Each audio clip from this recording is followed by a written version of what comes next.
Hello and welcome. This is Katie. Thanks so much for stopping by today.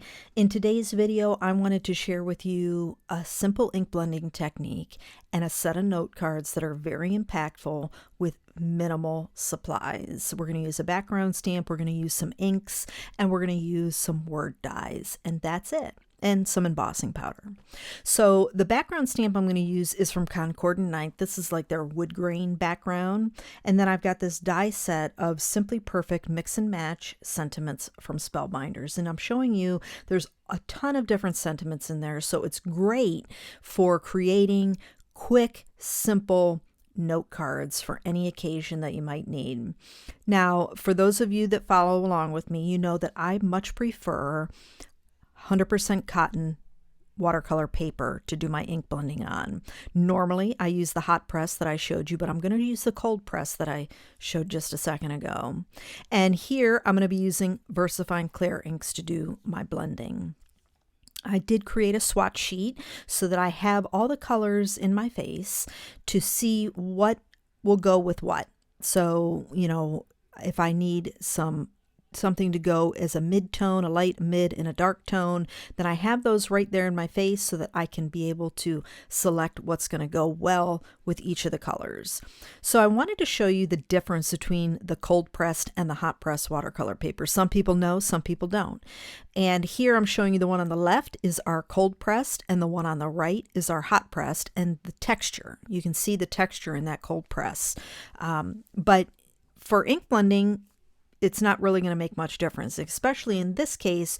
We're adding a like a wood grain background stamp to it, and it covers up some of that texture even more if you're not into the texture of the paper.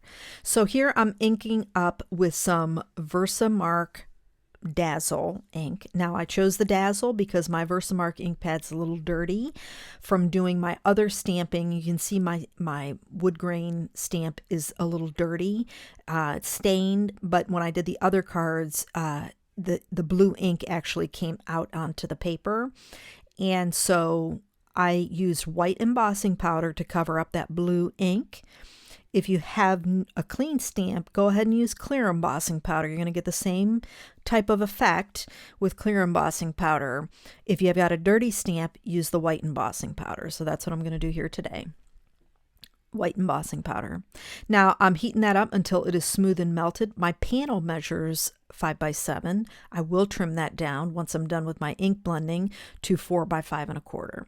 So I'm going to start off with some Warm Breeze, and then I'm going to come in with Paradise, and I'm never sure if I need the third color, so I wait till I do my first 2 colors, and in this case I did use Bluebell as my third color. So the technique is simple, and for anyone who struggles with ink blending, I showed this back in December on the channel, where you can take your blending brush and go top to bottom at the top of this cardstock and just drag the ink color down. You don't have to circle, use a circular motion. You simply go from top to bottom. For today's card or panels, I'm going to go from side to side. It's the same technique, we're just going in a different direction. What you cannot tell is that I'm keeping my brush or my bristles flush with the card stock.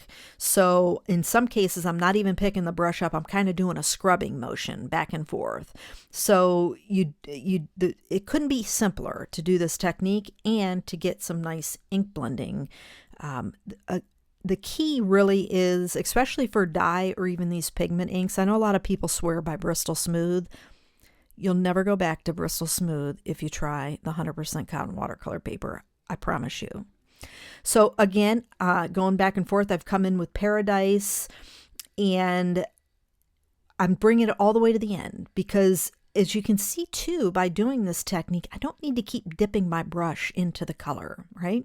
I am taking a dry paper towel in between and cleaning off that extra ink that's on top of the embossing powder before I move on to my next color. So now I'm going to come in with Bluebell, starting at the top, because I always want my darkest colors right up at the top.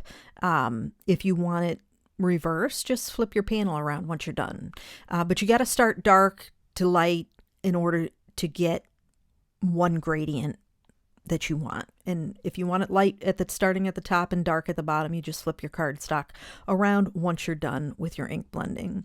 So now I'm taking a microfiber cloth because I'm completely done with my blending, and I'm really buffing off that excess ink. There's quite a bit that gets left on there. So it's important to take off the excess ink with a microfiber cloth. The paper towel doesn't get all of it off, but it gets a good portion for when you're ink blending in between colors. Now I've trimmed the panel to 4 by 5 1/4, and now I'm taking my Versamark ink pad and just putting it on, mushing it onto the sides, the edge of each side of the card panel. And now I'm going to take some gold Emboss embossing powder and just dip it in and give us a nice gilded edge to our card panel. Now, these are great for any occasion, anybody. You know, what's nice about these is that they're, even though they're kind of a rainbowy color of cards, they're individual. So, you know, if you got someone in your life who likes pink, you've got pink cards. If you got someone in your life who likes green, which is great, actually the green one's really nice for, which I'll show you here at the end. The green one will be nice for St. Patrick's Day even, or for March birthdays, because St. Patrick's Day falls in March. You know, it just gives you a lot of versatility by doing some simple color combinations like I'm doing for these cards to create a nice variety of note cards, and they can be given as gifts because you've kind of maintained the theme with the gilded edge, with the background stamp, and the font of your word dies. So we're done with our embossing. Now we're going to put this card together. It came together really quick. I think all these, because, you know, you get the embossing and everything, the die cutting. It was probably about an hour for the 6 cards, which I don't think is too bad. So now I've got my 120-pound accent opaque in white card base. It's A2 side folding, and I put my 1/4-inch tear tape on the back of my panel, and now I'm coming in with the Happy Birthday die set, you know, die cut from some 130-pound black cardstock. Now, I debated on if I wanted to do 1 layer or 2 because the cardstock is nice and heavyweight.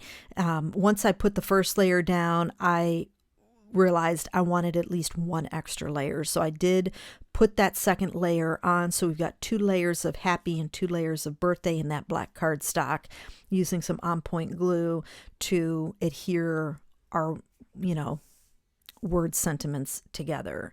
And that's it. I'm not going to bling it up. I'm not going to do anything. I mean, it couldn't be simpler. So we got our first card there. Then we've got Cheerful and Summertime, and we've got Twilight and Morning Mist. I did that on a chocolate card base and die cut the word thank you out of a chocolate cardstock. And here we've got Monarch and Glamorous. And then we've got Charming Pink, Purple Delight, and Fantasia, and here are our cards. Oh, and for the green, I did Verdant and Green Oasis. So lots of options with your VersaFine Clair inks. Any of your dye inks will work the same way. I hope you enjoyed the video. If you did, please give it a thumbs up, and don't forget to subscribe to the channel. I want to thank you all so much for joining me today. I hope you have a fantastic day, and I'll catch you in the next video.